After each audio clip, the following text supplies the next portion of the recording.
When first responders get a call to help someone in distress, seconds matter. The longer it takes us to service those critical calls, it is going to cost us in lives. Houston Fire Chief Sam Pena says his paramedics are spending valuable time at hospitals waiting to transfer a patient and give a report. He says in the last 3 weeks, at least 560 of those calls have taken at least an hour to complete. You know, what was taking 20, 30, 35 minutes now has doubled in certain instances. We have 104 ambulances in the system, and we need each one of those to be as efficient as we can. Chief Pena did not mention specific hospitals, but we reached out to some in the Texas Medical Center. A spokesperson for Houston Methodist says they are not having any capacity or staffing issues in their emergency departments. St. Luke's says they follow all the regulatory guidelines in regards to acceptance of patients who need care.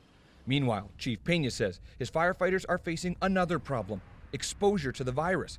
186 are in quarantine. Another 55 have tested positive, leaving an already short-staffed department with even fewer hands. Our system is getting strained. He's asking all of us to stay home because the more we expose ourselves to the virus, the more his firefighters have to help us, as do the nurses and doctors. Whatever we can do as a community to help flatten that curve is going to help certainly us as first responders, but it's going to help our patients as well. Chief Pena says people are also calling 911 for symptoms of COVID-19 like fever and cough, symptoms that don't always require an ambulance. He asks you to decide if your physician can help you or if it's a true medical emergency.